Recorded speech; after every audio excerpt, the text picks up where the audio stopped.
Hi and welcome. In this video I'm going to talk about my Nature's Head composting toilet, which I've had for a little while now, and whether I really like it or not.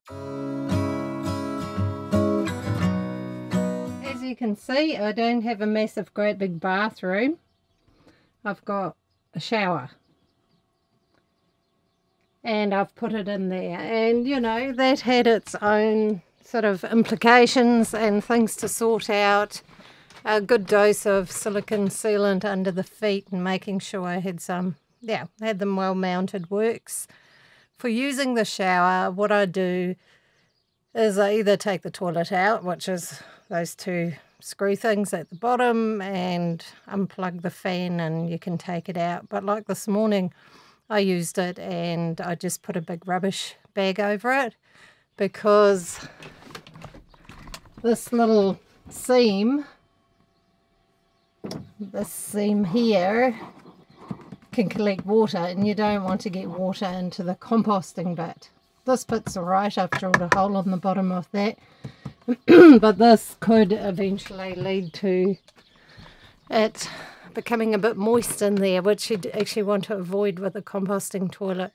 But all in all, I found it really... Okay, back again. I just did battle with my little gorilla pod thing, and it was just being silly, so I'm just going to hold the camera while I talk to you. So anyway, I found it really good. I am not getting as long as they say out of it, and that may have to do with my diet. I'm vegan, so I eat a lot of roughage.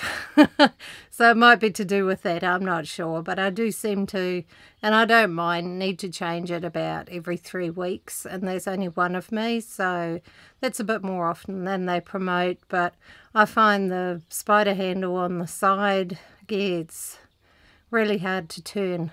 Yeah, so there I've got my black bag that I put over my toilet when I'm having a shower. So yeah, that's just drying outside, and then I fold it up and chuck it back in the cupboard. And under there we have a cat and a little tiny bunny who's being an idiot. I've been trying to get the little bunny out from under there for ages before I made this video, and he just won't leave.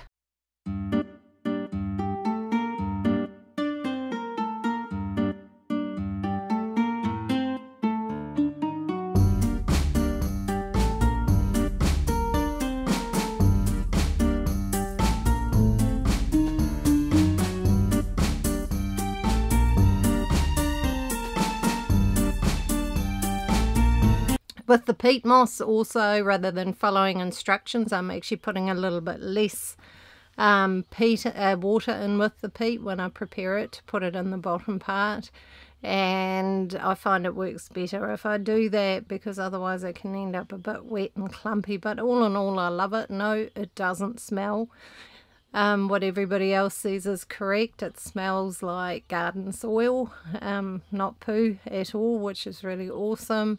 The urine container, I empty that fairly frequently, but I also drink a heck of a lot of water. So, and I find it easier just to empty it in the evening, and that way I don't have to worry about it filling up at night should I go, and funny things like that. So that works really well. I have met some people who have kindly offered me to compost my compost at their place, because they have one too, and they have a sustainable property and they have a special compost pile for human manure. So that's really cool, so I don't have to kind of throw it away or things like that. But if you get caught out, yeah, you can bag it and bin it. And okay, I got my head bitten off on Facebook about that a while ago, but quite frankly, I mean, adult diapers and baby diapers and dog poo all go into rubbish bins. So yeah, if you do get caught out and have to do that, I don't think it's the end of the world. A lot of people do it, other people have problems with it, but I also think that, you know, flushing away lots of good drinking water to flush your toilet, especially when you've got a limited amount of drinking water on the road, makes a lot of sense, and also not having to use those nasty chemicals. Like for the urine container, what I found works really well, because I've seen quite a few people have issues with the smell with it, and yes, I empty mine quite often. But I put about half a cup of vinegar, white vinegar, in it when I've emptied it, and slush it around a bit and leave it in there.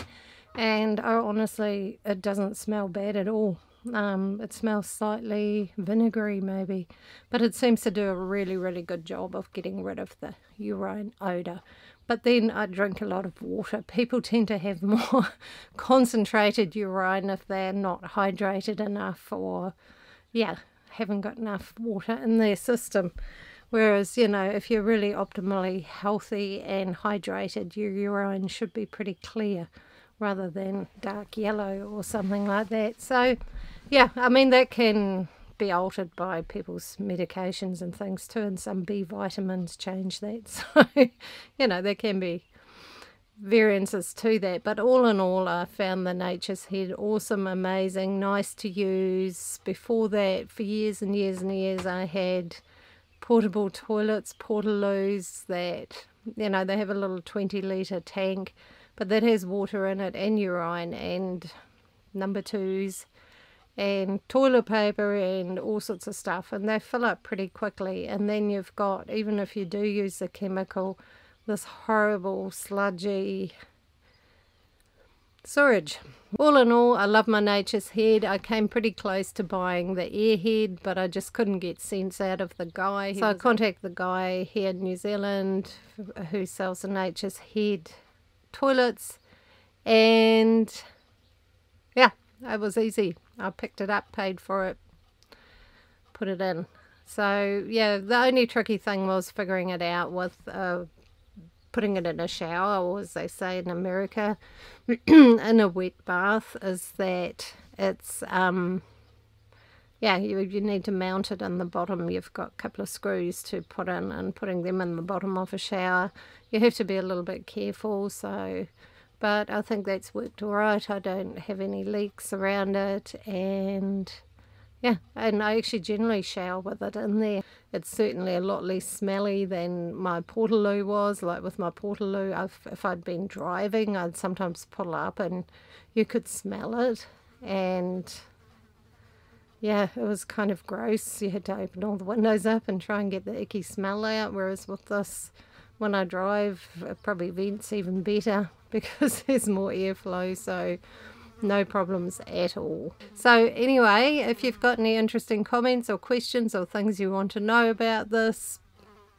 please comment below. If you'd like to see any more sort of reviews and things like that, I think I might make one on my thermal cooker, my 1/4 acre pot sometime, but I'll actually cook something in it during the video, so that could be quite fun too. So yeah, anyway, thanks for watching and lots of love, and I'll see you all next time.